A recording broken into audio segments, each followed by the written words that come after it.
ട്രംപിൻ്റെ രണ്ടാം ഊഴം ലബനാൻ ഗസ യുദ്ധം അവസാനിപ്പിക്കുമോ? ലോകരാഷ്ട്രീയത്തിൽ ഇപ്പോൾ ഉയരുന്ന പ്രധാന ചോദ്യമാണിത്. താൻ യുദ്ധങ്ങളൊന്നും തുടങ്ങില്ല, നിലവിലെ യുദ്ധങ്ങളെല്ലാം അവസാനിപ്പിക്കും എന്നാണ് ട്രംപ് വിജയം പ്രഖ്യാപിച്ച് പറഞ്ഞത്. ഇസ്രായേൽ പ്രധാനമന്ത്രി ബെന്യാമിൻ നെതന്യാഹുവിൻ്റെ അടുത്ത സുഹൃത്താണ് ട്രംപ്. നെതന്യാഹുവിനെ പിണക്കാൻ ട്രംപ് തയ്യാറാകുമോ? അമേരിക്കയിലെ മിലിറ്ററി ഇൻഡസ്ട്രിയൽ കോംപ്ലക്സിനെയും ജൂത ലോബിയെയും മറികടക്കാൻ ട്രംപിന് കഴിയുമോ? നോക്കാം. ദേശാന്തരത്തിലേക്ക് സ്വാഗതം.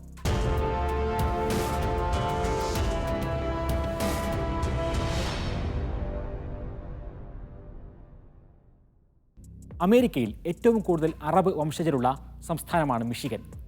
കഴിഞ്ഞ തെരഞ്ഞെടുപ്പിൽ ഇവിടുത്തെ ഭൂരിഭാഗം പേരും ട്രംപിനെയാണ് പിന്തുണച്ചത്.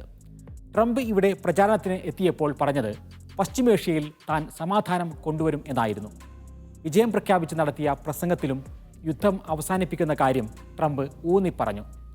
ട്രംപിൻ്റെ കഴിഞ്ഞ ടേമിലെ 4 വർഷവും പൊതുവെ വലിയ യുദ്ധങ്ങളില്ലാത്ത കാലമായിരുന്നു. പിന്നീട് ബൈഡൻ വന്നപ്പോൾ സ്ഥിതി മാറി. ബൈഡൻ സർക്കാർ നൽകിയ ബില്യൺ കണക്കിന് ഡോളറും ആയുധങ്ങളും ഉപയോഗിച്ചാണ് ഒരു വർഷം ഇസ്രായേൽ യുദ്ധം തുടർന്നത്. അമേരിക്ക വിചാരിച്ചാൽ 2 ദിവസത്തിനകം യുദ്ധം വേണമെങ്കിൽ നിർത്താം. അമേരിക്ക ഫസ്റ്റ് എന്ന നയമാണ് ട്രംപ് സ്വീകരിക്കുന്നത്. മറ്റുള്ള രാജ്യങ്ങളിൽ തലയിട്ട് അമേരിക്കയുടെ പണം വെറുതെ കളയേണ്ട എന്നാണ് ഈ നയത്തിൻ്റെ കാതൽ. അങ്ങനെ നോക്കുമ്പോൾ ഇസ്രായേലിന് ഇനിയും അനേക ബില്യൺ ഡോളർ യുദ്ധത്തിനായി നൽകാൻ ട്രംപിന് കഴിയില്ല. പെട്ടെന്ന് ഈ യുദ്ധം ഫിനിഷ് ചെയ്യണം എന്നാണ് നെതന്യാഹുവിനോട് ട്രംപ് പറയാറുള്ളത്. താൻ അധികാരത്തിലേറുന്നതിന് മുമ്പ് ഈ യുദ്ധം പെട്ടെന്ന് ഫിനിഷ് ചെയ്യാൻ ട്രംപ് വീണ്ടും നെതന്യാഹുവിന് നിർദ്ദേശം നൽകി എന്നാണ് ഒരു റിപ്പോർട്ട്. ആ ഫിനിഷിൻ്റെ അർത്ഥം എന്തായിരിക്കും എന്നതിൽ മാത്രമാണ് ആശയക്കുഴപ്പമുള്ളത്. ജനുവരി 20-നാണ് ട്രംപ് ഔദ്യോഗികമായി സ്ഥാനമേൽക്കുക. ആദ്യ ടൈമിൽ ഇസ്രായേലിന് ഏറ്റവും കൂടുതൽ പിന്തുണ നൽകിയ US പ്രസിഡന്റായിട്ടാണ് ട്രംപ് അറിയപ്പെട്ടിരുന്നത്. ട്രംപും നെതന്യാഹുവും സുഹൃത്തുക്കളുമാണ്. 2018-ൽ ട്രംപ് ഇസ്രായേലിലെ US എംബസി ടെൽ-അവീവിൽ നിന്നും ജെറുസലേമിലേക്ക് മാറ്റി ആ കൂറ് പ്രഖ്യാപിക്കുക കൂടി ചെയ്തു. അതിനുശേഷം ഫലസ്തീൻ ഇസ്രായേൽ പ്രശ്നത്തിന് ഒരു സമാധാന പദ്ധതിയും ട്രംപ് അവതരിപ്പിച്ചിരുന്നു. അമേരിക്കയുടെ മുൻ പ്രസിഡന്റുമാർക്കൊന്നും കഴിയാത്ത പരിഹാര പദ്ധതി നടപ്പിലാക്കാൻ തനിക്ക് കഴിയും എന്നായിരുന്നു ട്രംപിൻ്റെ വീരവാദം. നൂറ്റാണ്ടിൻ്റെ കരാർ എന്നായിരുന്നു ട്രംപ് ഇതിനെ വിളിച്ചത്. വലിയ ചരിത്ര സംഭവമായിരിക്കും പശ്ചിമേഷ്യൻ പദ്ധതി എന്ന പ്രചാരണവും അമേരിക്ക നടത്തിയിരുന്നു. എന്നാൽ ട്രംപ് പദ്ധതി പ്രഖ്യാപിച്ചപ്പോൾ ഫലസ്തീനെ സംബന്ധിച്ചിടത്തോളം അത് നൂറ്റാണ്ടിലെ ഏറ്റവും വലിയ ചതിയായി മാറി. ഏകപക്ഷീയമായിരുന്നു ഈ സമാധാന പദ്ധതി. ഇസ്രായേലും ഫലസ്തീനും തമ്മിലുള്ള സമാധാന പദ്ധതി പ്രഖ്യാപിക്കുന്ന ഇടത്ത് പോലും ട്രംപ് വിളിച്ചത് ഇസ്രായേലി പ്രതിനിധികളെ മാത്രമായിരുന്നു. ഇസ്രായേലിലെ ബെന്യാമിൻ നെതന്യാഹുവിൻ്റെ എതിരാളി ബെന്നി ഗാൻസിനെ പോലും വിളിച്ചു. ഫലസ്തീൻ പ്രതിനിധികളായി ആരും ഉണ്ടായിരുന്നില്ല. ഇസ്രായേലിന് വേണ്ടതെല്ലാം ട്രംപ് പ്രഖ്യാപിച്ചു.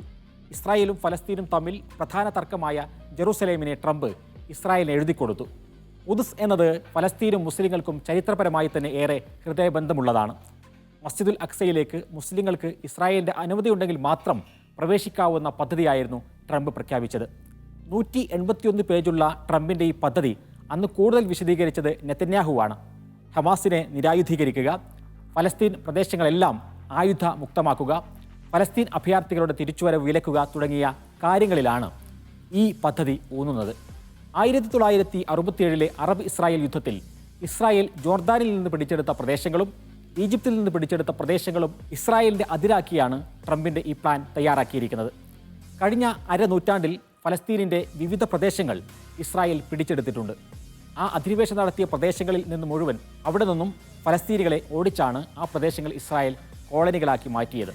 ആ പ്രദേശങ്ങൾ മുഴുവൻ ട്രംപിൻ്റെ പദ്ധതി പ്രകാരം ഇസ്രായേലിൻ്റെ ഭാഗമാണ്. ഈ സമാധാന പദ്ധതി പ്രഖ്യാപിച്ചതിന് പിന്നാലെ എബ്രഹാം അക്കോർഡ്സ് എന്ന പേരിൽ പല അറബ് രാജ്യങ്ങളും ഇസ്രായേലുമായി നയതന്ത്ര ബന്ധം പുനഃസ്ഥാപിക്കുക കൂടി ചെയ്തു. പക്ഷേ ഫലസ്തീൻ സംഘടനകൾ ട്രംപിൻ്റെ പദ്ധതിയെ വഞ്ചനയെന്നും ഗൂഢാലോചനയെന്നും ഉറപ്പിച്ചു പറയുന്നു. ഇനി ട്രംപ് ഗസയ്ക്ക് പുറമെ വെസ്റ്റ് ബാങ്കിൽ പോലും അധിനിവേശം നടത്താൻ നെതന്യാഹുവിന് സമ്മതം നൽകുമോ എന്നതാണ് ഇപ്പോൾ ഉയരുന്ന സംശയം. അമേരിക്കയിൽ വലിയ സ്വാധീനമുള്ള ക്രിസ്ത്യൻ സയനിസ്റ്റ് ഇവാഞ്ചലിക്കൽ ഗ്രൂപ്പിനെ തൃപ്തിപ്പെടുത്താനാണ് ട്രംപ് എല്ലാ കാലവും ശ്രമിച്ചിട്ടുള്ളത്. ജെറൂസലേം ആസ്ഥാനമാക്കി ഉയരെടുക്കുന്ന ഒരു വിശാല ഇസ്രായേൽ രാഷ്ട്രം. ആ രാഷ്ട്രം നിലവിൽ വന്നാൽ മാത്രമേ യേശുവിൻ്റെ രണ്ടാം വരവ് സാക്ഷാത്കരിക്കപ്പെടൂ എന്നാണ് ക്രൈസ്തവ സയനിസ്റ്റുകളുടെ വിശ്വാസം. അമേരിക്കയിൽ മാത്രം 25 ദശലക്ഷം ക്രൈസ്തവ സയനിസ്റ്റുകളുണ്ട്. എണ്ണത്തിലപ്പുറം അമേരിക്കയിൽ ആര് ഭരണത്തിലേറിയാലും ഈ ലോബിയുടെ സ്വാധീനം വളരെ ശക്തമാണ്. അമേരിക്കയിലെ മിലിറ്ററി ഇൻഡസ്ട്രിയൽ കോംപ്ലക്സും ഐപാക് അടക്കമുള്ള ജൂത ലോബികളുമെല്ലാം ചേർന്ന ഈ സംഘമാണ് അമേരിക്കയിലെ ഡീപ് സ്റ്റേറ്റ്. വാക്കിലെയും പ്രവൃത്തിയിലെയും അസാധാരണത്വമാണ് ട്രംപിൻ്റെ മുഖമുദ്ര. ഈ ഡീപ് സ്റ്റേറ്റിനെ മറികടക്കാൻ ട്രംപിന് കഴിയുമെങ്കിൽ ആ അസാധാരണത്വമുള്ള കരുത്തനായ നേതാവായി നമുക്ക് ട്രംപിനെ മനസ്സിലാക്കാം. പക്ഷേ അതിനുള്ള സാധ്യത വളരെ വളരെ കുറവാണ്.